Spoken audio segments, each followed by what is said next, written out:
Nuzul itu maknanya turun. Turun maknanya daripada atas ke bawah. Itu maknanya turun daripada atas ke bawah. Jadi Quran ini daripada atas turun ke bawah, nuzulul Quran. Dan diturunkannya itu pada malam Jumaat asalnya.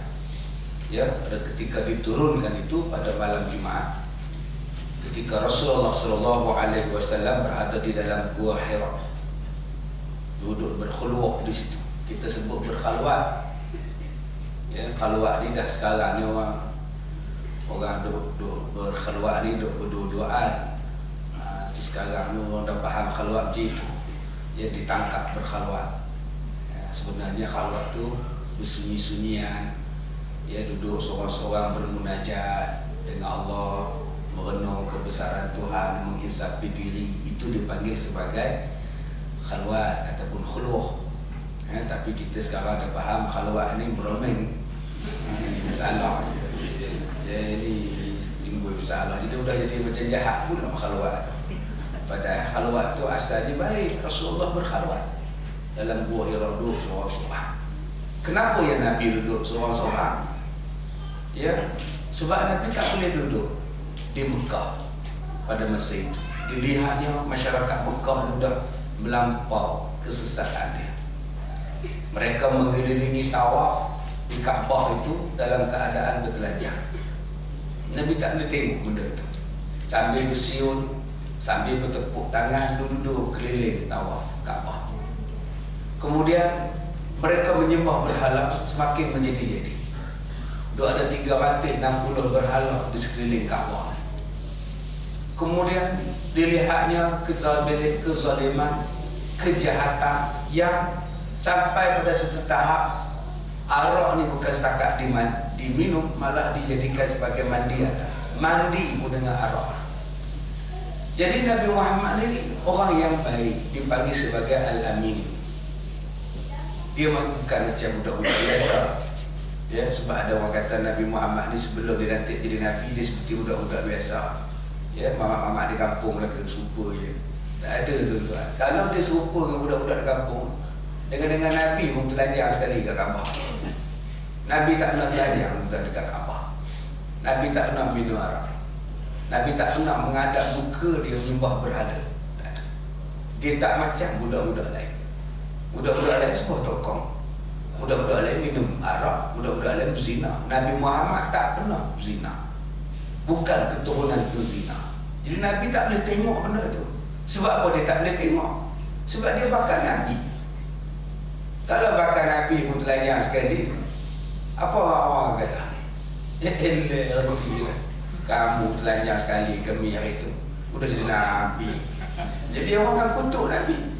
Sebab tu Nabi ni Allah Ta'ala pelihara, tak pernah telanjang kat Kaabah. Kalau dia tiap-tiap hari telanjang, masuk umur 40 lantik jadi Nabi, tak Abu Jahal cakap, Abu Lahab mengkondem dia. Nilai baru je baik pun. Macam kita lah, baru pakai tudung, tiba-tiba dah nak cakap banyak. Orang akan kata, kamu dulu untuk Tapi Nabi Muhammad orang tak cakap macam itu. Sebab Nabi Muhammad baik daripada awal. Nabi Muhammad baik daripada awal. Apa yang orang nak kondem dia? Dia bukan macam orang lain. Orang lain tu sembah lah, pakat tu sembah berhala. Sayyidina Umar sembah berhala, Sayyidina Abu Bakar pun sembah berhala asal sebelum Islam. Tetapi bila ada Islam, dia pun tinggalkan berhala. Tetapi Nabi Muhammad ini Allah Ta'ala pelihara dia daripada kecil, tak pernah buat benda-benda jahat.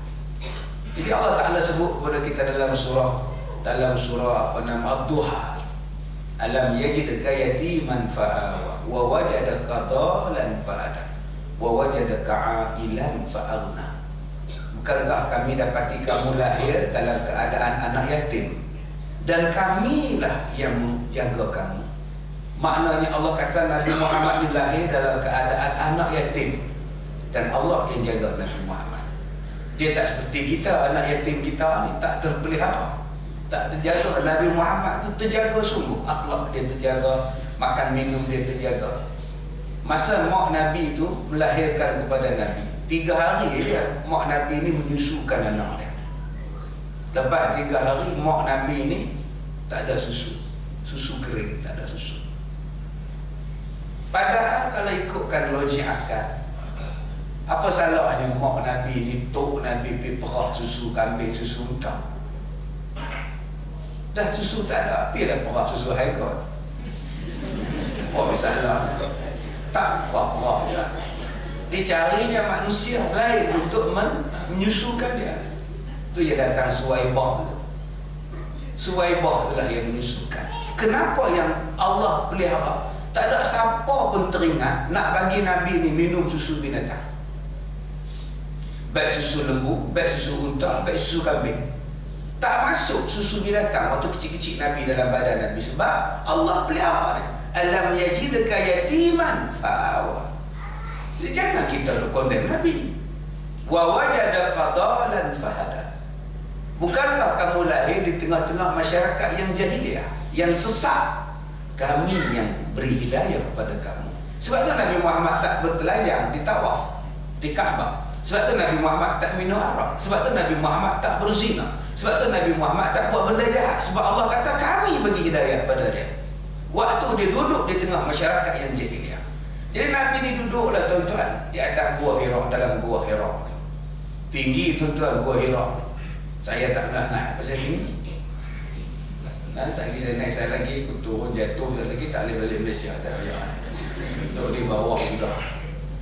Tapi ramai yang panjang naik. Ada sahabat saya yang bagi sijil. Siapa yang naik di atas dapat sijil. Dingesahkan bahawa Haji Dollah telah panjang Gua Hira. Ya, dengan bangga jadi pamerkan dah rumah dia sijil. Ini sebagai satu galakan. Saya pun tak dapat sijil tu. Segaya tak boleh naik, nak tengok satu suku jauh tinggi gila. Aku tak turun kan, untuk tak balik Malaysia payah juga. Duduk di bawah tu dah main babai kat depan. Tinggi tu kan.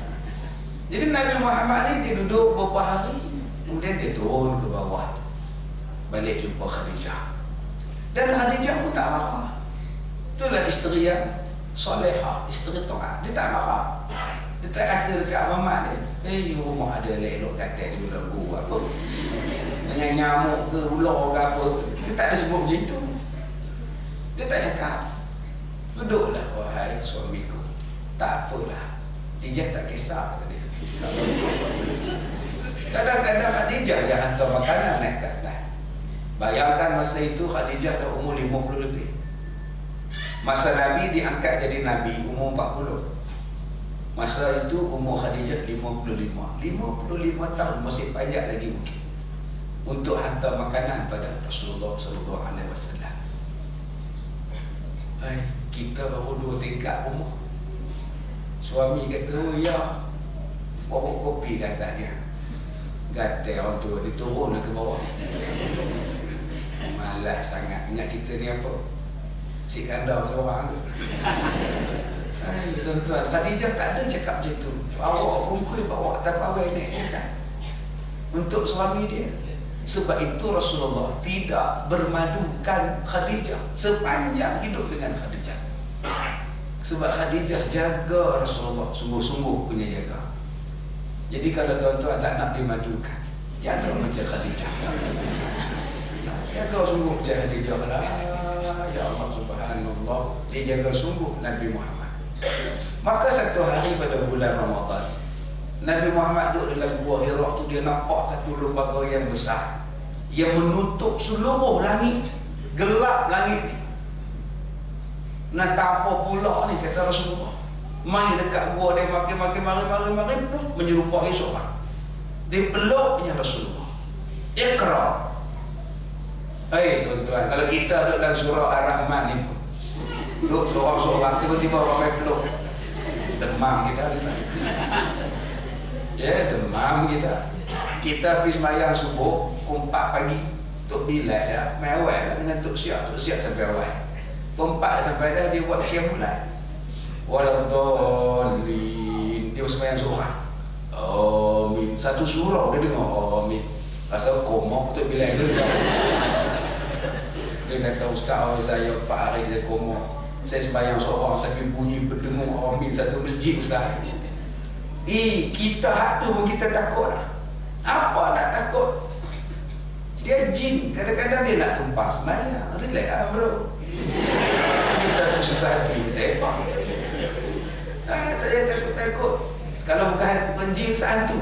Hantu tak payah semayang. Jadi kalau orang tak semayang, dia pun ada hantu pula. Buat apa kita takut dengan hantu? Tak payah takut. Saya kata banyak kali dah pada tuan-tuan. Kalau dalam rumah kita ada hantu, tak payah takut. Dia pun makhluk Allah. Tak pernah kita dengar hantu bunuh orang. Satu mayat laki-laki ditemui di Jalan Ampang 10 malam semalam. Laki-laki tersebut dipercaya dibunuh oleh seekor hantu. Pihak polis masih memburu hantu tersebut. Dia tobat lahu, tak jumpa. Buat letih cara dia boleh. Dia tak meninggalkan DNA apa pun dia tak tinggal. Yang bunuh orang ni orang. Tak pernah dengar, dia takut ke hantu pasal apa. Duduk dalam rumah, dengar hantu duduk bersukai. Jual rumah lah, jual pasal apa. Kalau malam-malam dia bersukai tu, tapi cakap kat dia. Cakap kat dalam bilik mandi tu, kamu nak basuh ke apa, basuh lah kamu. Tapi kalau bil air naik, mulai dia sampai tak jaga suka mak kamu bersukai pun. Jadi tuan-tuan, Jibril ni peluk Rasulullah.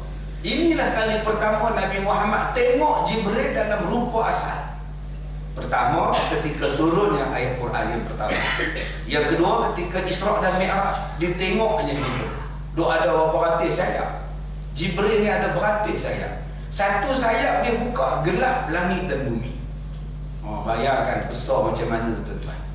Ya, besar. Gelap satu sayap saja. Dia buka gelap langit. Belum dia buka semua lagi, besarnya. Jadi diajarnya Rasulullah supaya membaca, Iqra, bacalah. Nabi kata aku tak tahu nak baca apa. Dia ajarnya lagi, Iqra, bacalah. Nabi kata aku tak tahu, aku tak nak pergi sekolah, nak baca apa. Ajar lagi, Iqra, tak baca lagi. Akhirnya Jibril pun baca, Iqra bismi rabbikal ladzi khalaq, khalaqal insana min 'alaq. Maka Nabi Muhammad pun mengikut perkataan Jibril. Inilah kaedah yang awal-awal dalam pengajian dipanggil sebagai talaqi musyafahah. Tok guru baca, anak murid dengar. Anak murid baca, tok guru dengar. Ini dipanggil talaqi musyafahah. Teknik pengajian macam itulah. Guru bercakap, anak murid dengar. Nanti anak murid pula baca, guru pula semak. Betul tak betul? Itu namanya talaqi, tuan-tuan. Awal-awal pendidikan. Yang keduanya, Allah Ta'ala sebut dalam surah Iqra itu ialah bacalah dengan ilmu, dengan qalam. Allama bil qalam. Allah Ta'ala mengajar kepada kita ni dengan penulisan, dengan pena. Sebab tu kalau nak mengaji tuan-tuan, kena ada pena, kena ada pen, ada menulis. Boleh kau ayah hebat-hebat tak payah. Macam kita orang tak payah, cukup lah. Dengar sekadar pun cukup lah. Jadi Allah Ta'ala sebut nak mengaji ni kena ada pena, menulis. Pelajar-pelajar di sekolah saya pun tuan-tuan, dia pun ni duk belajar hafal Quran, duk habis Quran. Jadi setiap apa yang mereka hafaz, kita buat ujian tulisan. Dibagi sebagai ujian tahriri, kena tulis. Apa yang dihafal kena tulis ayat Quran. Kemudian kita semak, sama tak sama dengan Quran yang betul, supaya ingatan mereka tidak hilang. Jadi kalau boleh menulis balik apa yang mereka dah hafal, mana kira hebat. Ini kaedah hafazan. Yang kaedah ini dipanggil sebagai talaqi musyafahah. Jadi dalam kita nak mengajar orang pun macam itulah. Kita buat dulu, guru buat dulu, anak murid tengok, anak murid buat pula. Dia bukan suruh aja, suruh. Macam kita nak ajar pada anak kita, semayang. Semayang. Dah masuk maghrib ni, semayang, pukul 8. Dia duk tengok dia jawab. Jadi bila masa pak nak semayang, pak suruh anak semayang, pak tengok dia jawab. Saya tak tengok malam. Saya tahu dah kompong kalah. Dia buang masa saya tengok. Jadi tuan-tuan tak payah tengok apa saya kalah. Saya tak boleh menerima hakikat kekalahan. Jadi tuan-tuan yang dirahmati Allah, kadang-kadang bapa cuma suruh anak buat, ya, tapi dia tak buat. Dalam bab ini, guru kena buat dulu, bapa kena buat dulu, barulah yang lain ikut. Kaedah ini dipakai dalam semua peringkat, tuan-tuan. Saya cakap dah dulu, Hindustan guna kaedah ni, talaqi musyabahah. Balik rumah saya lagi, tuan-tuan buka cerita Milan, M-I-L-A-N, Milan. Cerita Milan Hindustan tahun 1962. Ya, tuan-tuan pun tak lahir masa itu. Saya masa itu umur 10 tahun. Jadi saya ingatlah cerita Milan. Ya, Sunil Dak mengajar ni. Dia mengajar satu perempuan hero belajar baca kitab. Dia duduk, perempuan tu menulis, dia mengajar. Saben kamina pabana kerisor. Anak merdeka. Saben kamina pabana kerisor. Pabana kerisor. Pabana kerisor. Hai baba syur nahi. Sur, sur, pabane kerisor. Tiada rejim mehese, jis bagaimana cimor. Dia faham ke semua? Kita tengok ya Ustaz, faham dah juga. Orang nangis kita menangis, orang nangis kita. Orang terjun tapi kita terjun tapi. Cerita Ustaz ni saya tak tengok lah. Sebab saya tahu lah kelas kami hero mesti menang. Ni buat apa kita tengok. Mesti ada retapi lah. Lama-lama tu saya tengok lah. Cerita apa tak tengok lah. Dia macam senang Robi saya apa. Saya tak pernah tengok orang menari dalam taman. Dan bunga, bulu-bulu tahu bunga tak ada. Tak bohong lagi. Jadi tuan-tuan, itu kaedahnya. Kaedahnya Rasulullah turunkan macam itu betul. Bila diturunkan macam itu, Rasulullah ni pun diajar. Dia ikut. Balik ke rumah ni demam, menggeletak, menggigil demam. Dipanggilnya Khadijah, suruh selimutkan dia. Kenapa ni wahai suamiku? Entahlah dia jahil. Apa kebenda datang jumpa aku tadi. Aku tak nak tengok lepas suami datang jumpa aku. Dan Khadijah tak pernah kata kat suami dia, itulah awak gatal. Orang elok ada semua piti air kini semua dia kata dia dalam gua lah ke. Hantu mana peluk datang memang menusuk orang. Khadijah tak ada cakap macam itu. Kita hidup suami isteri ni tuan-tuan, kerja dia salahnya lah. Terperangkap dalam jam pun, itulah kamu ajak umrah. Salah je. Bila tak ajak, besok cakap. Semalam tak ajak, dia marah pula. Hari ni baru nak ajak. Ya Allah. Ajak hari ni pun salah, ajak besok pun salah. Ini perangai kita suami isteri ni macam mana tuan-tuan nak jadi bahagia? Nak jadi bahagia macam mana? Salah saja. Rasulullah dengan Khadijah tak pernah salah menyalah. Rasulullah ni tidur menggigil, tuan-tuan. Kalau kita menggigil, kena sergap menggigil. Selimut, sabarlah ya wahai suamiku. Nanti kita jumpa dengan pak saudara kita. Pak saudara kita tu pandai.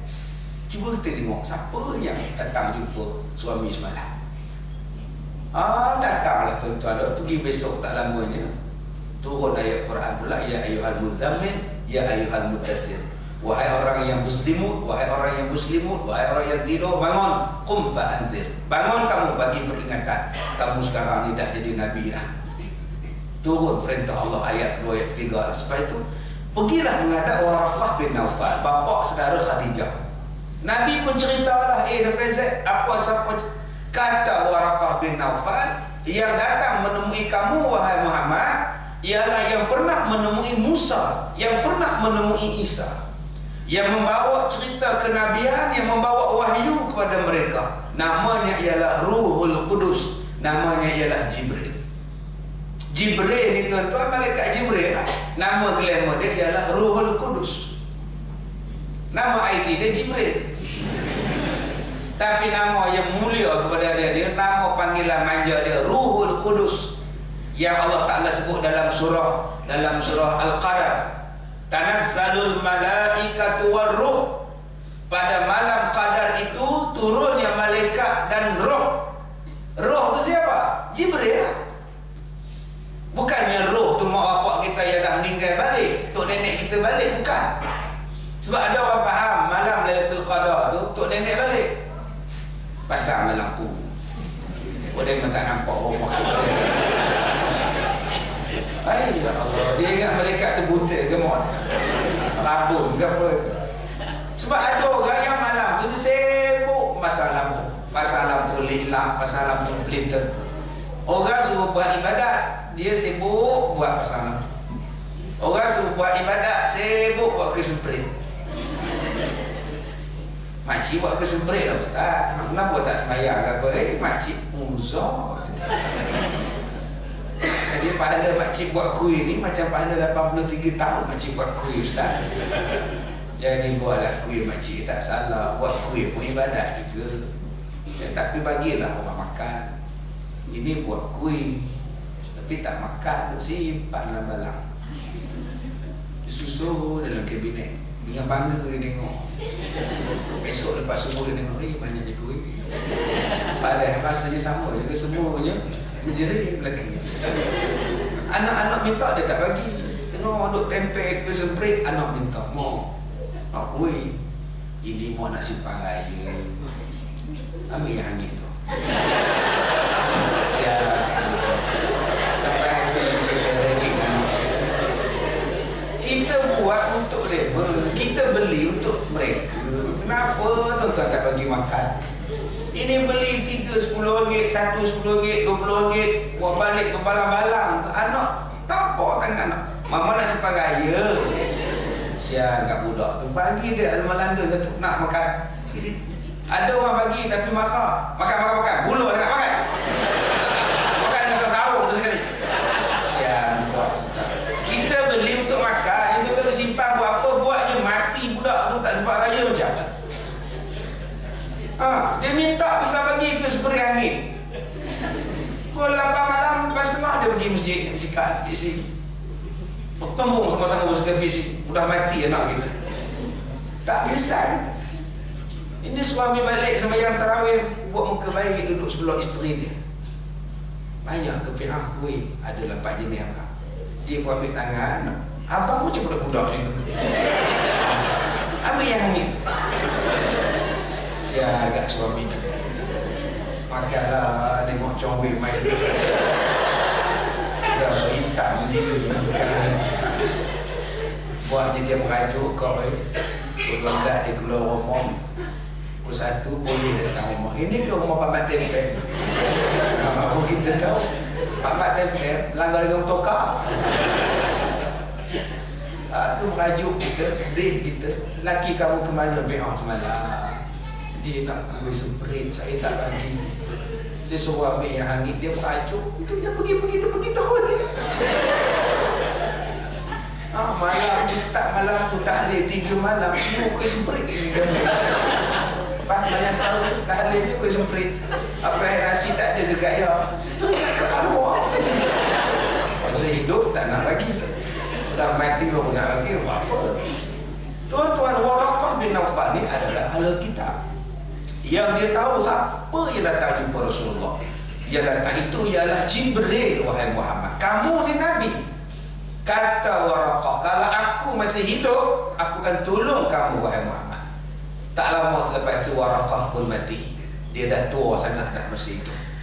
Maka itulah tuan-tuan turunnya ayat Quran yang mula-mula menandakan bahawa Nabi Muhammad secara resmi telah dilantik menjadi Rasul sallallahu alaihi wasallam pada usia 40 tahun. Dan pelantikan Nabi ini secara resmi, tetapi Allah telah memilih Nabi Muhammad menjadi Nabi ketika ada di antara roh dengan jasad. Sebab itu Nabi pernah ditanya, wahai Muhammad Rasulullah, bilakah kamu mula dilantik menjadi Rasul? Kata Rasulullah, ketika roh Adam itu di antara roh dengan jasad, masih di situ telah dilantik Nabi Muhammad sebagai Nabi, telah dipilih oleh Allah Subhanahu Wa Taala. Yang 40 tahun Nabi ini resmi kelayakan dia itu. Sebab tu angka 40 ni tuan-tuan, setengah orang anggap angka 40 ni hebat. Ya, setengah ulama kata tak ada apa pada angka 40. Tetapi dalam Quran banyak cerita 40. Nabi Muhammad dilantik jadi Nabi usia baginda 40 tahun. Umat Nabi Musa yang lawan Nabi Musa sesat di gurun Tin selama 40 tahun. Begitu juga manusia ni duduk dalam rahim ibu dia 40 hari dalam segumpal benih, 40 hari dalam segumpal darah, 40 hari dalam segumpal daging. 40. Begitu juga kalau tuan-tuan buka dalam Quran, perkataan-perkataan yang disebut oleh Allah dalam Quran yang angka 40 ni banyak. Di antaranya adil. Adil itu disebut sebanyak 40 kali dalam Quran.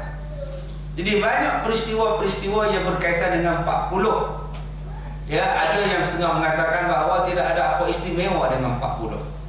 Ada yang katakan pula ada hikmah di sebalik 40. Jadi apa yang kita nak pegang, kita serah kepada Allah. Dah Allah kata 40 lah. Cuma angka 40 ni Nabi sebut. Ya, Nabi sebut bahawa 40 ni ialah permulaan bagi orang, umur bagi seseorang.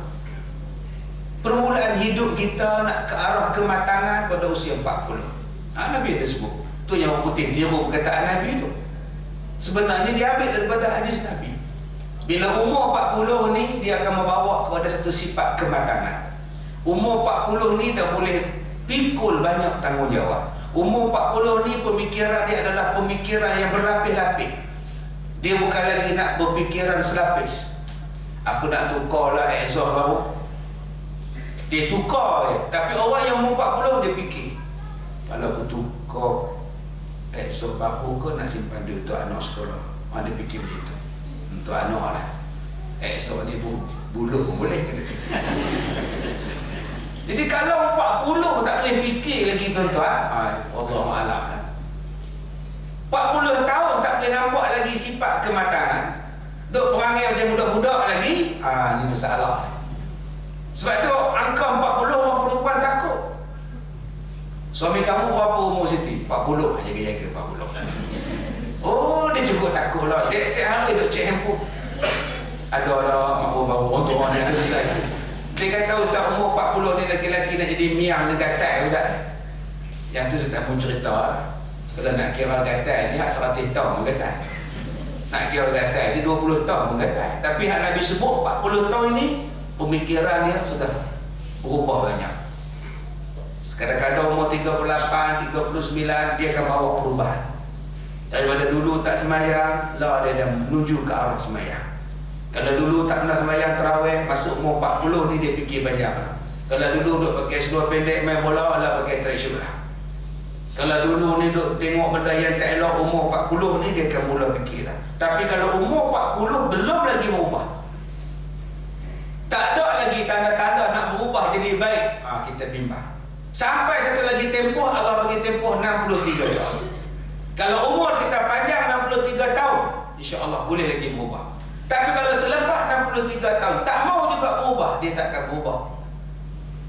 Ni dua tempoh ni tuan-tuan. Satu 40, satu 60 tahun. Jadi kita masuk fasa yang pertama ni 40 tahun. Jadi bagi kita yang dah masuk 40 tahun, 41 tahun, 39 tahun, ini adalah waktu yang Nabi kata waktu nak tengok perubahan kita.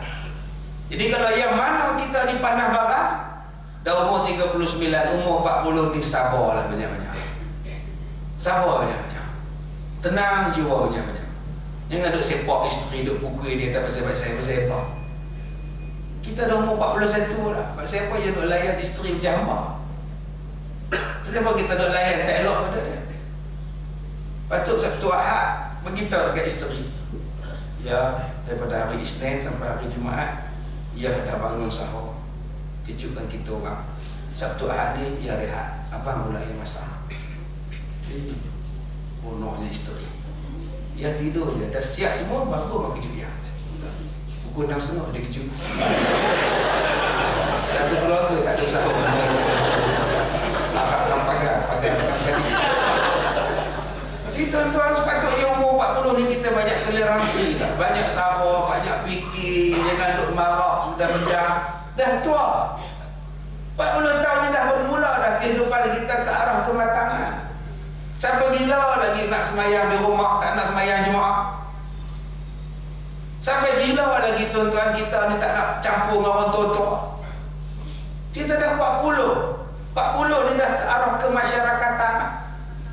Jangan duk buat perangai macam budak-budak lagi, perangai macam orang muda lagi, merempit lagi. Dia kepala rempit tak mau dah tuan-tuan. Kita jadi kaum baik dah, tukar lah. Jadi kalau nampak kematangan kita, pemikiran kita nampak matang, perbelanjaan kita nampak matang, boleh dah jadi imam lah dalam rumah tangga. Selama ni isteri jadi imam. Sekarang kita pula biar adik, mulai hari ni abang jadi imam. Hafal dah, mulai hari ni boleh hafal. Taklah qul huwallahu enak dalam qul huwallah. Sampai anak boleh cakap kat mak ayah tu tak rokat qul huwallah. Boleh hafal dah tuan-tuan. Kita dah jadi tua, kita boleh berubah dah sebenarnya. Kalau dulu kita tak berani nak azan, umur 40 dah berani dah azan. Dan kalau dia azan tu tuan-tuan, kalau dia salah, maafkanlah. Dia dah marah atau dia pun kecil hati nak azan waktu dia salah. Dia buat hayya 'alal falah dulu, baru hayya 'alas solah. Orang bukan duk kutuk dia, hayya 'alal falah, oi, solah dulu. Jadi kawan mudah terasa dah tak bijak masjid dah sekarang. Tak mau, setiap manusia ada salah dan silap, biasa. Supaya dia berubah. Anak-anak kita, abang-abang kita, adik-adik kita, kakak-kakak kita patutnya umur 40 ni dah menuju ke arah satu sifat yang menunjukkan daya kepimpinan kita. Tak boleh lagi perangai macam budak-budak, berebut dengan orang, berebut dengan anak. Berebut dengan anak buka pusat. Air tebu ni poknya. Ini ada kursi apa tu, apa ni poknya. Buka puasa dia melanggar air tebu. Anak tengok astagfirullahalazim. Kita kemalang dia nasi. Tentu hari kita tak mau dah. Usia 40 ni istimewa di sini. Baik, maka dapatlah Quran Nabi ni mukjizat yang paling besar sekali. Nabi ni tuan-tuan mempunyai banyak mukjizat. Nabi mempunyai banyak khususiat ataupun khasais. Khasais ni maknanya pengkhususan ke atas Nabi seorang. Pengkhususan ni hanya untuk Nabi. Orang lain tak dapat. Apa pengkhususan Nabi? Hanya untuk Nabi saja. Bila nak kahwin, tak payah pakai wali. Allah kata kahwin. Itu khusus untuk Nabi. Nama dia khasais ataupun khususiat. Nabi Muhammad tak payah pergi kursus kahwin. Duk cokong. Nabi Muhammad rukun Islam. Ada tuan-tuan, nak ampun. Takkan Nabi Muhammad kena pergi kursus. Nabi Muhammad tak payah isi orang kahwin. Nabi Muhammad tidak ada wali, tidak ada nikah. Akad nikah ni tak ada naik qadhi. Mana boleh Nabi ada naik qadhi, aku nikahkan dikau. Jatuh naik qadhi terror oleh Nabi pula. Itu khasais untuk dia. Istimewa. Nabi Muhammad ada isteri 14 orang daripada kalangan orang yang merdeka. 14 tak ramainya, khasais untuk dia. Yang 9 kekal dengan dia. Yang 5 meninggal dia, cerai pada. Yang kekal sampai mati Khadijah mati dulu. Duduk dengan Nabi, nikah dengan Nabi umur 40 tahun. Sebelum nikah dengan Nabi, Khadijah ni janda 2 kali. Janda 2 kali dan janda anak 2. Kahwin dengan Nabi remaja belia 25 tahun. Dia dah tua 40, Nabi 25, janda 2 kali, anak 2 orang. Jadi jangan cakap Nabi ni gila seks. Kalau Nabi ni gila seks, dia pergi nikah dengan ratu ke? Pergi nikah dengan anak darah. Ada apa-apa janda. Anak 2 orang, janda 2 kali. Kemudian mati Khadijah, baru Nabi kahwin lain.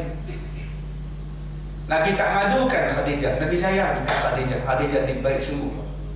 Nabi kahwin dengan Saudah, baru Nabi kahwin dengan isteri Nabi nombor 2. Saudah pun tua juga. Pak siapa tua? Pak saya nak jaga anak-anak Nabi. Sampai Saudah ni bila tua dia kata, ya Rasulullah, janganlah ceraikan saya ni dah tua. Giliran saya bagi dekat isteri yang lain. Nabi kahwin dengan Siti Aisyah, satu-satunya isteri Nabi daripada kalangan anak dara. Kemudian kahwin dengan Zainab binti Huzaimah. Selama 2 bulan dia boleh kahwin. Zainab mati. Ni kahwin. Kemudian kahwin dengan Juwairiyah, kahwin dengan Hafsah binti Umar.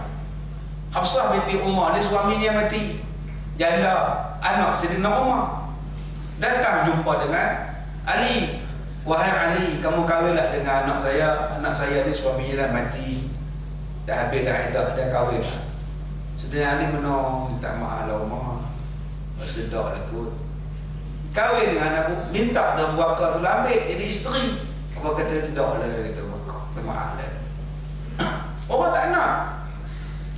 Ngadu kat Rasulullah, ya Rasulullah, tak ada siapa yang nak ke anak saya ya Rasulullah, kesian anak saya. Kalau gitu kahwinkanlah dengan aku. Kahwin dengan Nabi. Hafsah ni tuan-tuan, pernah Nabi ceraikan. Nabi ceraikan Hafsah. Kemudian Sayyidina Umar ni ambil pasir, ditaburnya di atas kepala dia. Dia kata, ya Allah, kau dah tak peduli aku, ya Allah, kau dah tak peduli aku supaya anak aku diceraikan. Turun ayat Quran, turun perintah Nabi, kahwin balik dengan Hafsah. Nabi rujuk balik dengan Hafsah. Hafsah ni tuan-tuan, isteri Nabi yang kurus tinggi, renjong. Sampai ada yang kata kalau dia masuk dalam bilik air, nampak lagi kepala dia tinggi. Dia tak ambil tuan-tuan, Nabi dia tak ambil, dia pilih, dia ambil saja, dia tak ada milih-milihnya. Itu adalah Hafsah binti Umar. Kemudian kahwin dengan Juwairiyah. Juwairiyah ni namanya Barrah.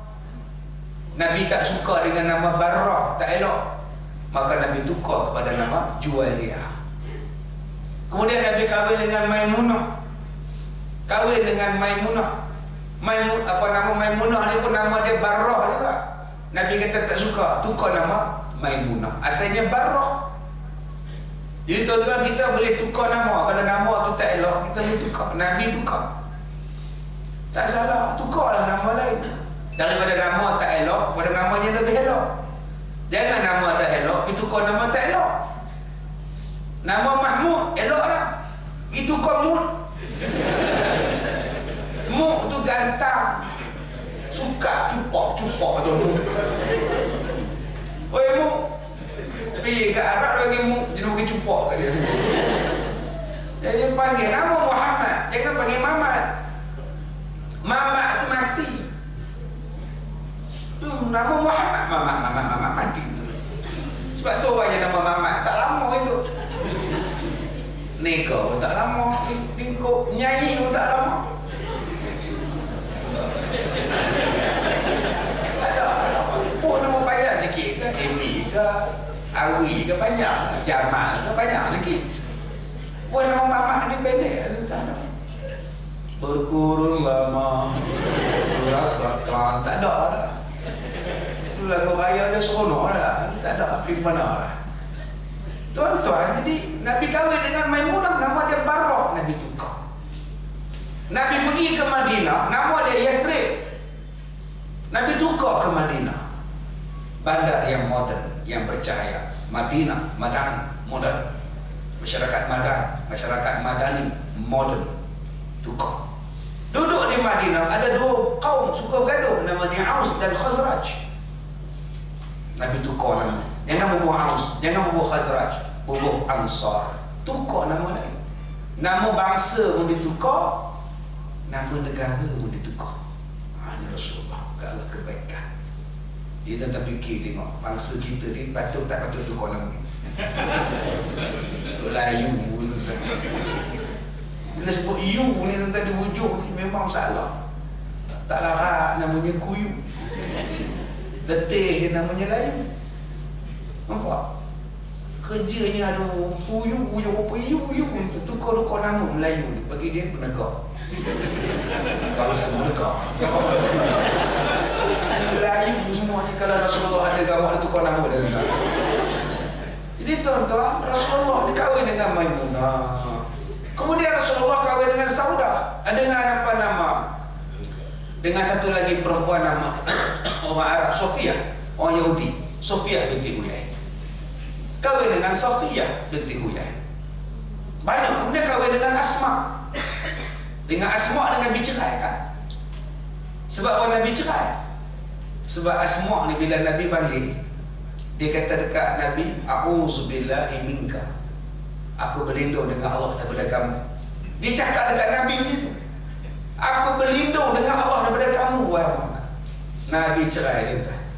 Jadi daripada 14 isteri Nabi, 3 mati. 3 mati. Khadijah mati, Zainab mati, dan ada satu lagi seorang isteri Nabi mati. Yang bercerai 2 orang, 5. 14 tolak 5, tinggal 9. 9 adalah yang kekal dengan Nabi. Ada yang mati dulu, ada yang mati dulu, ada yang Nabi mati dulu. Isteri Nabi yang paling awal mati ialah Zainab binti Jahsy. Nabi kata, selepas aku mati, isteri aku ni yang akan mati selepas ini ialah yang paling panjang tangannya. Maka tu suka among. Oi tuan-tuan, oi, isteri-isteri Nabi ni sayang tuan-tuan. Nak mati cepat, sebab nak hidup dengan Nabi pula di alam lain. Maka tu suka tangan. Bukan panjang tangan di situ maksud dia.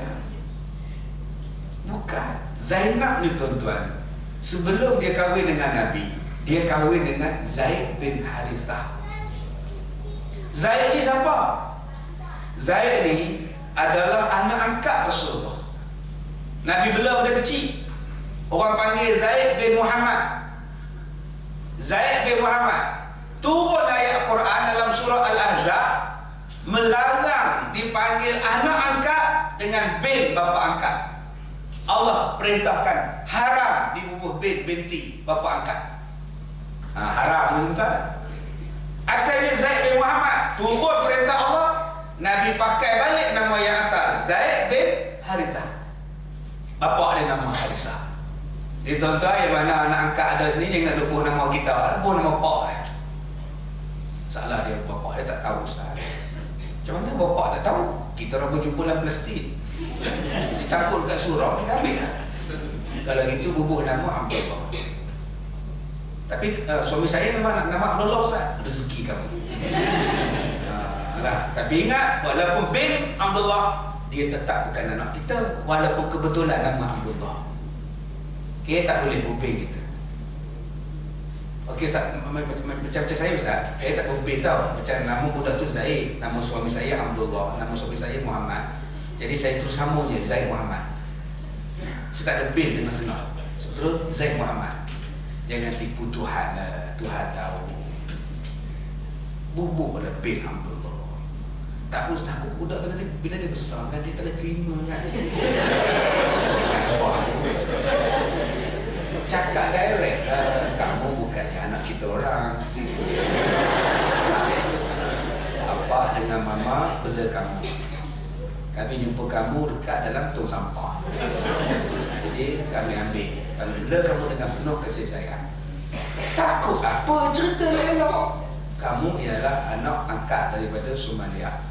Kamu adalah anak angkat daripada pak saudara kita orang. Cakap elok, apa salahnya? Jangan bubuh bin. Bin tu haram.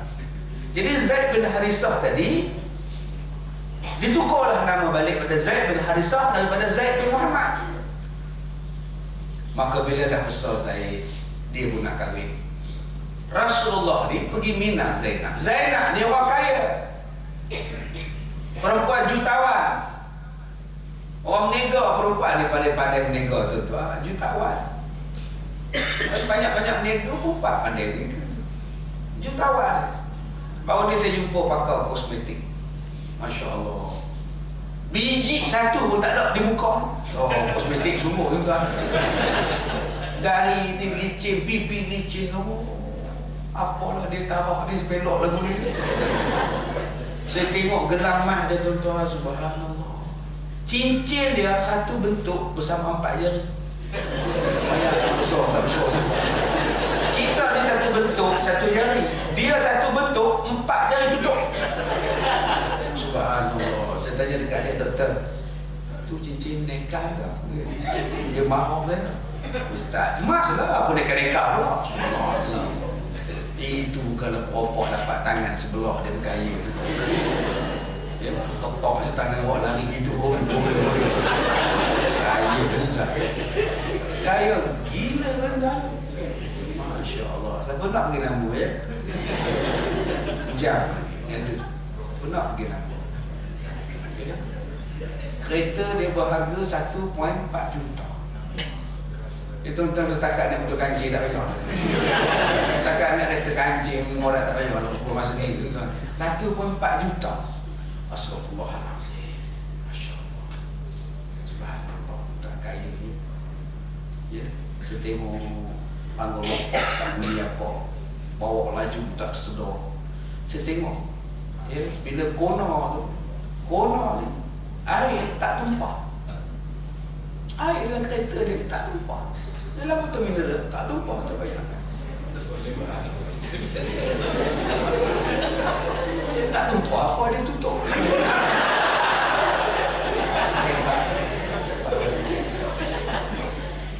Jadi tuan-tuan, Zainab binti Jahsy ni ingatkan Nabi Muhammad minang untuk Nabi. Seronoklah Zainab ni, yes, Nabi minang. Rupanya Nabi kata aku minang untuk Zaid. Kawan dah yes dah. Dah malu Allah ke Nabi, terima jugalah Zaid. Zaid semakin dia sekaya. Tak ngam tuan-tuan, tak ngam.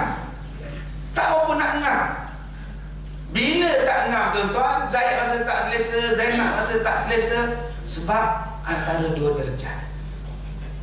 Maka Zaid pun datang jumpa Rasulullah. Dia kata, ya Rasulullah, aku nak cerai dah Zainab. Nampak sangat aku ni tak boleh lah, dia kaya sangat. Nabi tak suka. Nabi kata, ya Zaid, peganglah isteri kamu dan takutlah pada Allah, kata Rasulullah. Turun perintah Allah dalam surah Al-Ahzab ayat 23, ayat 37. Allah Ta'ala sebut kepada Rasulullah, wahai Rasulullah, biarkanlah mereka tu nak cerai. Buat apa kamu nak halang? Dah mereka dah tak boleh bina dah rumah tangga tu. Biarkan mereka bercerai.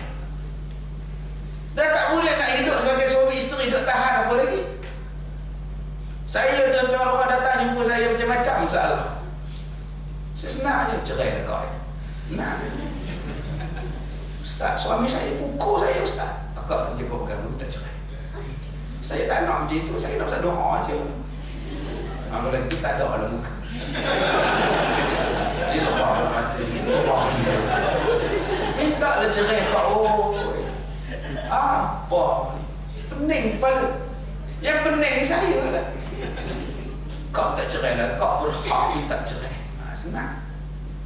Ada satu perempuan tahun lepas dia mengadu, dia lari, dia datang ke sekolah saya dan minta perlindungan di sekolah.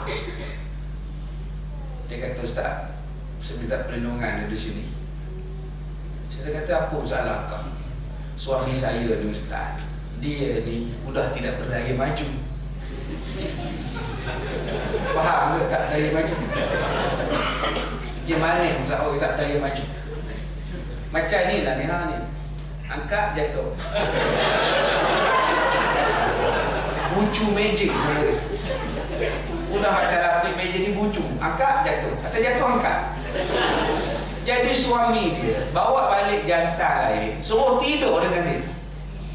Astaghfirullahalazim, Masya Allah. Saya kata kau pergi report ke polis, pergi report kat Jabatan Agama, minta cerai lah kau. Oh, suami dia datang cari saya. Mana isteri saya? Oh, garang gila lagi. Saya tahu dia sembunyi sini. Ustaz, jangan cuba menyorok isteri saya. Wah, aku nak sorok pula isteri saya yang ada. Masya Allah, tuan-tuan. Kes polis, polis datang.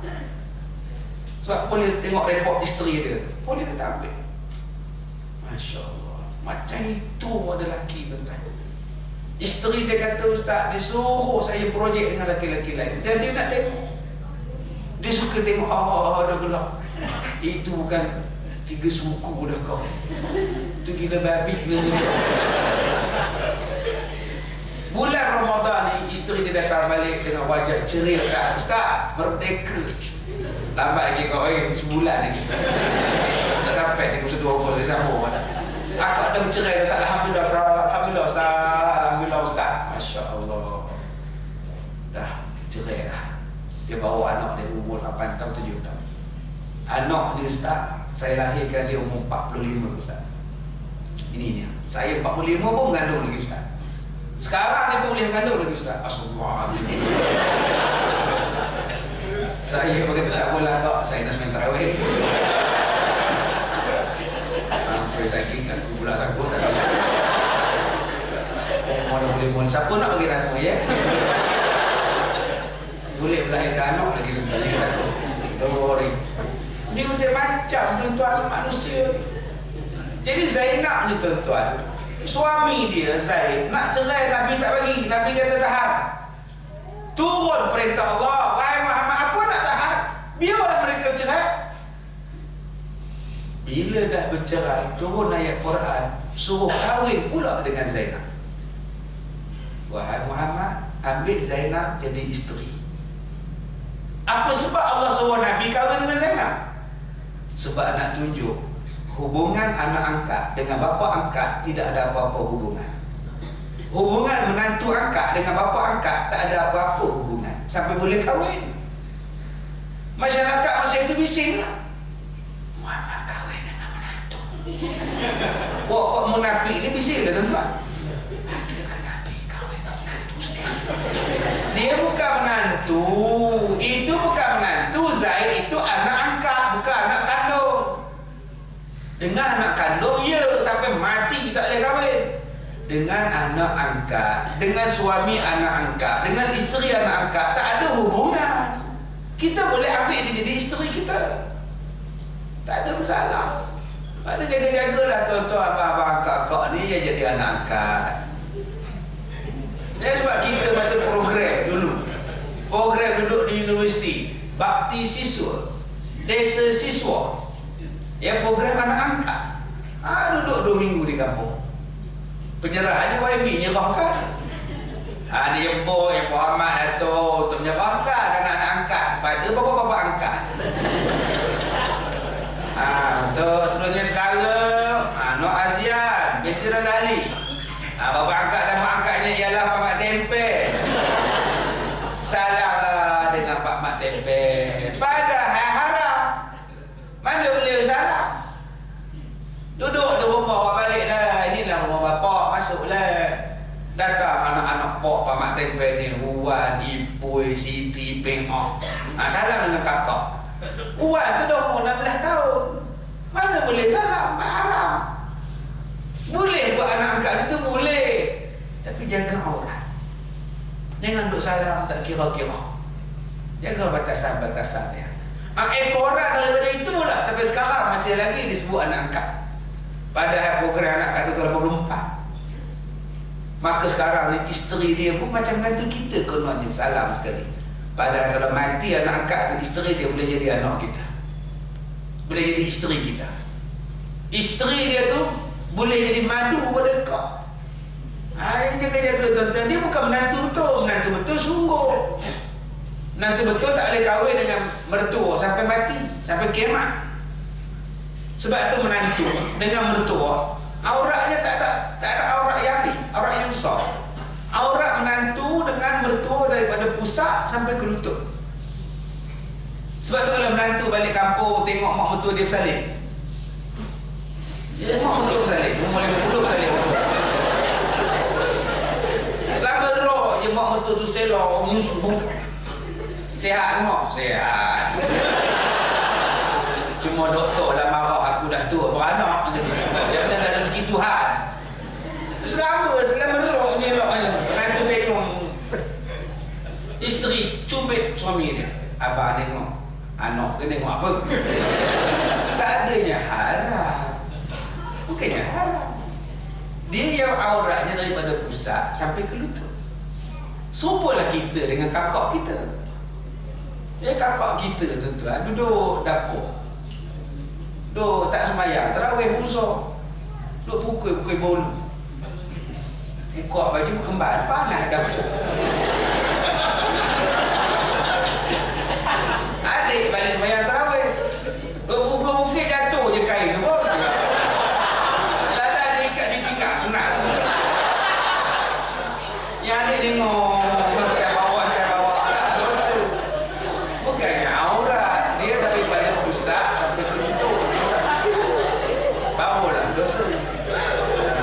faham tu. Jadi tuan-tuan, akhirnya Nabi nak cerita pada kita bahawa tak ada apa-apa hubungan kita ni dengan anak angkat, dengan suami anak angkat, isteri anak angkat, boleh kahwin. Kahwinlah. Zainab ni perempuan kaya.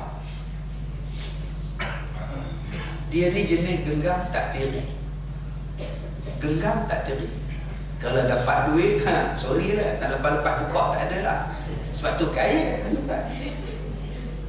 Jadi kita ni genggam buka genggam. Kadang-kadang buka saya genggam tak kenal. Ya Allah, takut kat raya ni buka saja. Tak ada simpanan lah, tiap-tiap malam shopping.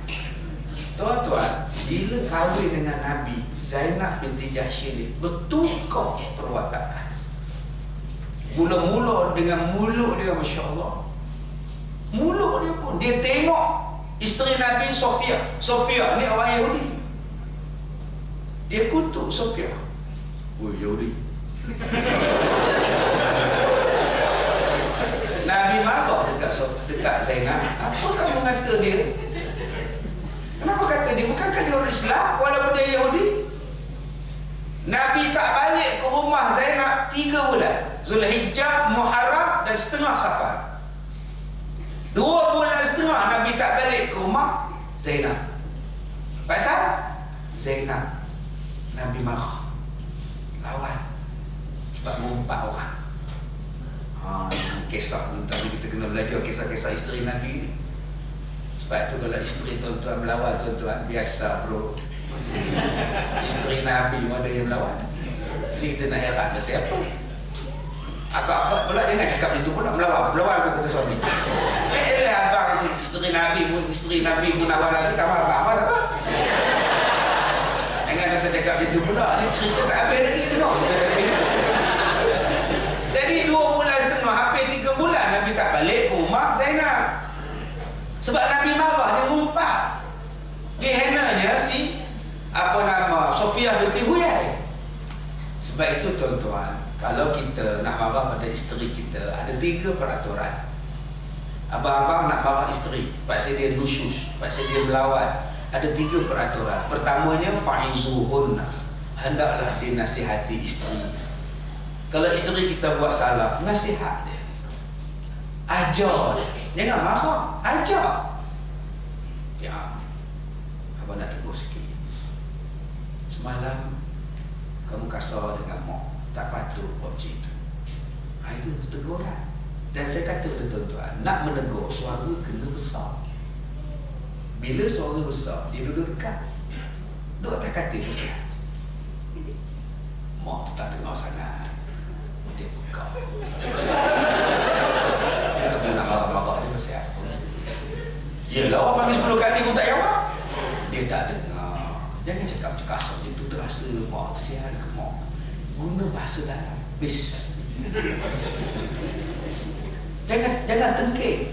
Jangan lawan macam itu dengan mak, tak hormat dengan mak. Flat 20 tingkat menengok kan. Dia tak mau, dia kena suara halus. Dengan budak lelaki-lelaki, anak-anak kita yang remaja 16-18 tahun, macam tu juga.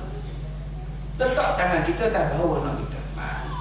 Kamu nak periksa tahun ni, janganlah main laptop sangat, janganlah main game sangat. Kamu tengok YouTube, anak Pak Latif terbaik-baik. Tengok YouTube anak Pak Latif. Sekarang kata, Cik, kau beri gambar aku. Waktu rasa kosong. Takkan boleh lah, aku periksa kan kosong kan. Cari tengok Pak Latif. Aku periksa kan kosong. Gunakan bahasa base. Bahasa base ni tuan-tuan, dia boleh menasihati orang. Dan kalau kita nak bagi orang percaya pada orang kita pun, gunakan bahasa yang best. Saya bukan apa. Sebab tu kalau kita nak buat iklan, gunakan suara bass. Box Das auto. Kamu nak orang beli. Cuba tuan-tuan buat das auto suara halus. Tak ada siapa beli tuan-tuan. GTI ke Polo tak ada beli. Volkswagen das auto. Kompok orang tak beli. Kalau tuan-tuan tak percaya, betul-betul tengok orang yang jual tilam. Naik lori jual tilam kat taman rumah kita. Tilam. Ada orang beli tuan-tuan. Tukar yang lama, beli yang baru. Tuan-tuan pengapek suruh tukar. Tidak. InsyaAllah orang datang cuma kaji dia cakap. Jadi tuan-tuan, lepas dia kena macam itu, nasihat tak makan. Yang kedua kata Allah, wahjuruhun nafil madaji', tinggalkan tempat tidur. Itu yang Nabi pisahkan tempat tidur. Nabi tak pukul, Nabi tak tampar. Kita kalau nak tegur isteri kita, jangan tangking, jangan tampar, jangan pukul. Nabi suruh nasihat je dulu. Nasihat tak elok macam tu ya. Ingat pada Tuhan, ingat pada Allah Ta'ala, ingat. Kalau melawan juga, pisahkan tempat tidur. Pisah tempat tidur tu macam mana Ustaz? Adakah suap isteri di atas katil, kita di bawah? Tak payah. Pukul 1 pukul payah di atas bilik. Tak payah. Pergi tukar bilik lain. Dia duduk bilik belakang, kamu duduk bilik depan. Kamu bilik depan. Ustaz dah 3 malam Ustaz dia buat dek je Ustaz. Kamu mesti hotel Lambak, hotel bajet. Seminggu duduk hotel bajet. Dia carilah. Dia minta maaf lah bang, saya kasar, saya ngaku salah. Ustaz dah 2 bulan setengah Ustaz. Nabi Muhammad dengan Zainab 2 bulan setengah. Lepas tu tuan-tuan, kalau pisah tempat tidur pun melawan juga, barulah pukul. Pukul ni pilih alun di bawah. Ini salah sikit sepak, lambat sikit buat air sepak. Tarik telinga, bodoh. Aku kata buat sirap, dia kamu kata buat susu. Bodoh. Kena 40 kali bodoh semua. Tentu otak dia. Janganlah pukul. Yang dibolehkan pukul tu apa syarat? Nombor 1, boleh pukul selepas habis dah ikhtiar. Dengan syarat nombor 1, tak boleh berdarah. Tak boleh berdarah. Tak boleh lebam. Tak boleh bercala. Tak boleh bergaris. Tak boleh berbirak. Baik. Tak boleh di muka. Tak boleh di kepala. Baik. Semua tak boleh Ustaz? Tak boleh muka, tak boleh bergaris, tak boleh bercala, tak boleh lebam, tak boleh berdarah, tak boleh di kepala, tak boleh di muka. Habis di mana Ustaz?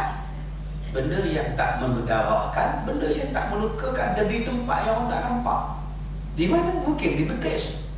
Dengan apa Ustaz? Sebatang lidi. Itu je. Tak ambil kain, basahkan, mandi. Tu je. Kita ingat boleh buat kain pun kejut dia. Ini kan tu, losing lagu ni, nampak ni. Pasal kau pukul isteri, Allah kata boleh pukul. Oh, jaga. Pukul tapak kaki. Abang pukul ni sebab kamu keluar rumah tanpa izin abang. Bercakap beribu kali, jangan keluar. Baca bismillah. Bismillahirrahmanirrahim. Keluar lagi kali, bang. Nah, tu je. Supaya isteri sedar. Kena pukul. Ada. Jangan isteri jawab, saya sakit. Tak sakit, kamu nak sakit je. Masuk hospital ni lah. Itu je pengajaran dia, bukan nak bagi sakit. Pengajaran dia supaya sedar. Malu kena pukul. Tak. Akhirnya Zainab pun berubah tuan-tuan. Lepas Nabi buat macam tu, dia berubah.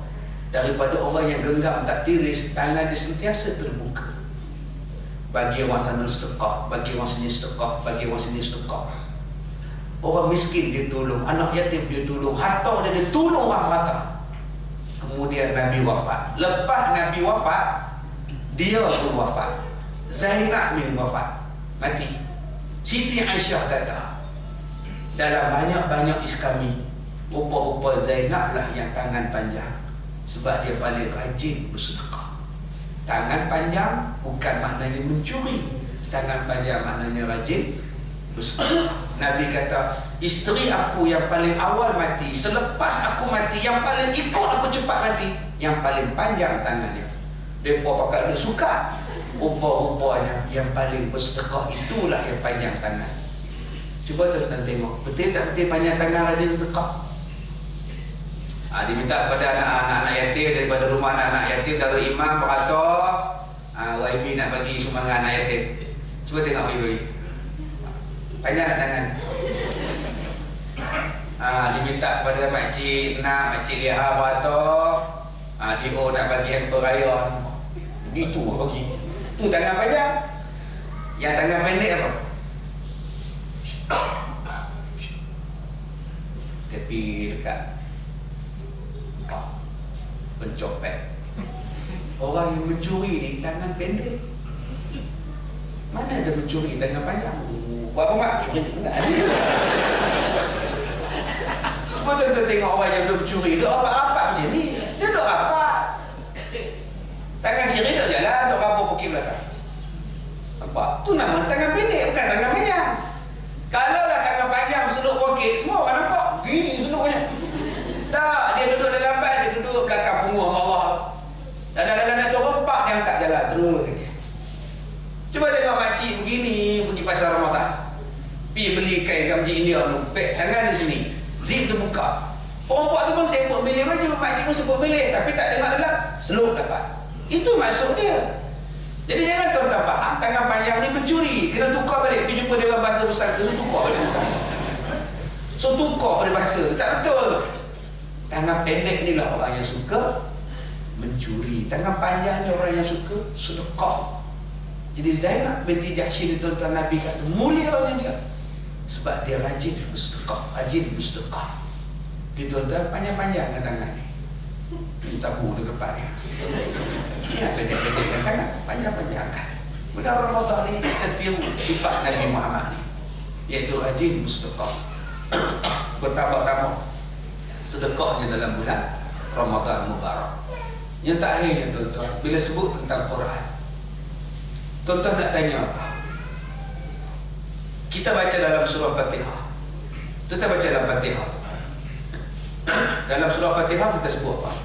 Alhamdulillahi Rabbil Alamin, Ar-Rahmanir Rahim, Maliki Yawmiddin, Iyyaka na'budu wa iyyaka nasta'in, Ihdinas siratal mustaqim, Siratal ladzina an'amta 'alaihim, ghairil maghdubi 'alaihim waladdallin. Kita minta dalam ayat yang ke-6, Ihdinas siratal mustaqim. Tunjukkanlah kami ya Allah jalan yang lurus. Tiap-tiap kali Fatihah sembahyang mesti kita baca surah itu. Mesti kita baca ayat. Ya Allah, tunjukkanlah kami jalan yang lurus. Jalan mana?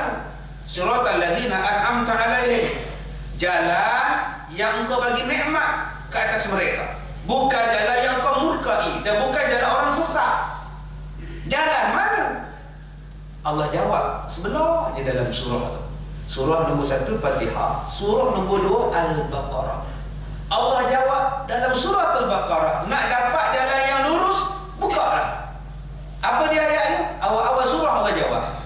Alif Lam Mim, Zalikal kitabu la raiba fihi hudan lil muttaqin. Alif Lam Mim, inilah kitab yang tidak ada keraguan di dalamnya, petunjuk bagi orang yang ingin jadi baik, petunjuk bagi orang yang ingin jadi bertakwa, petunjuk pada orang yang bertakwa. Jadi tuan-tuan, nak jadi orang baik, inilah dia kitab, namanya Al-Quranul Karim.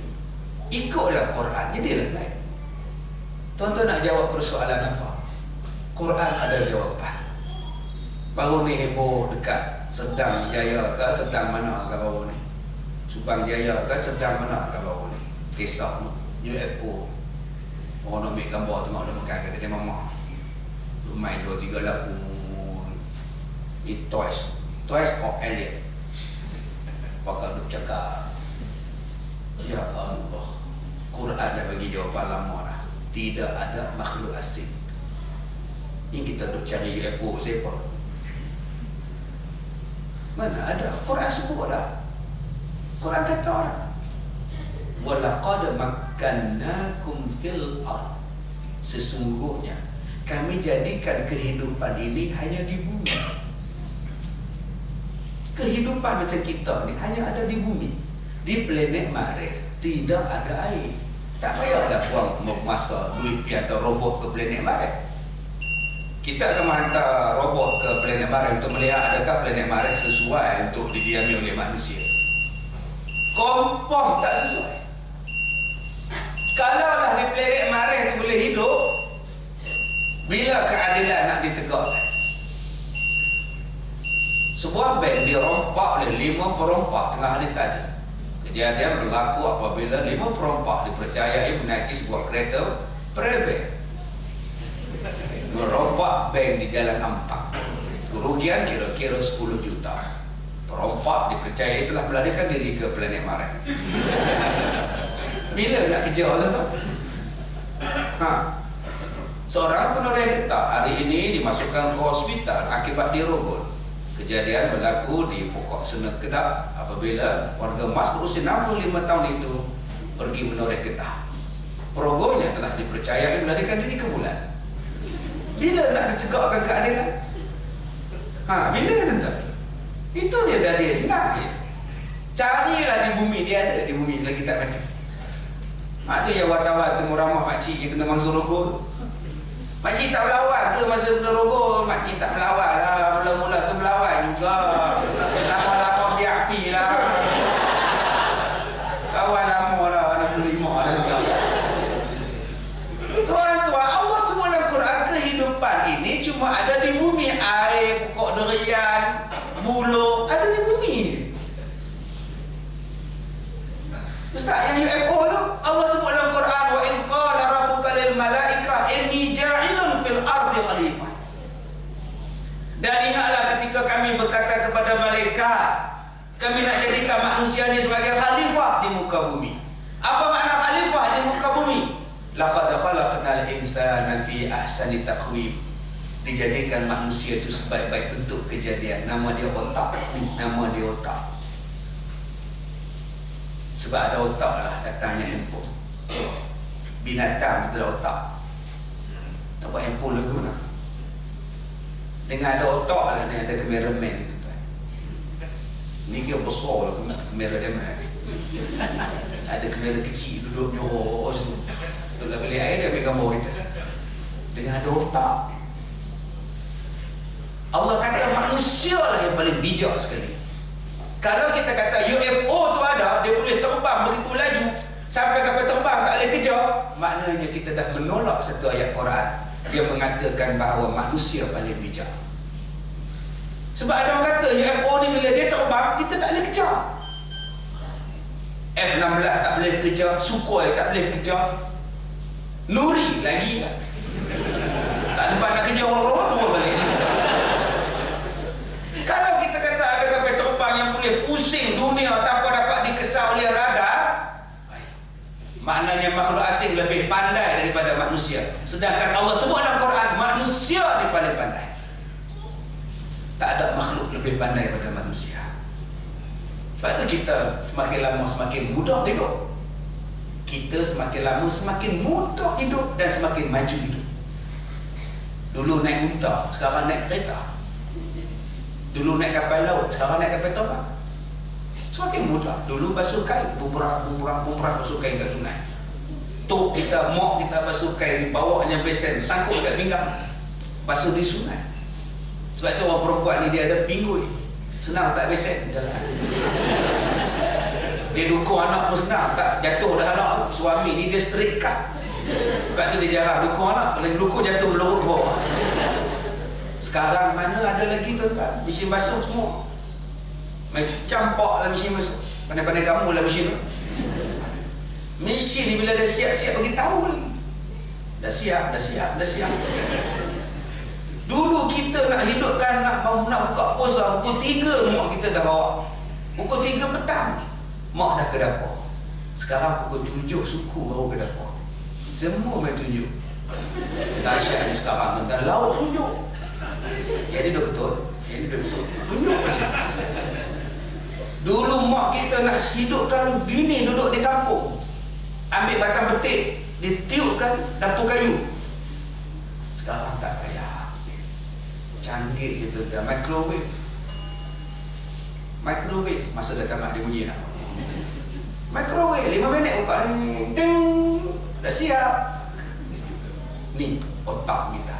Itu keistimewaan Quran.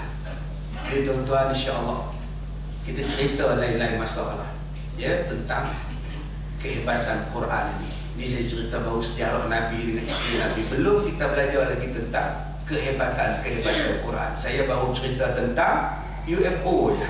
Itu pun masa yang saya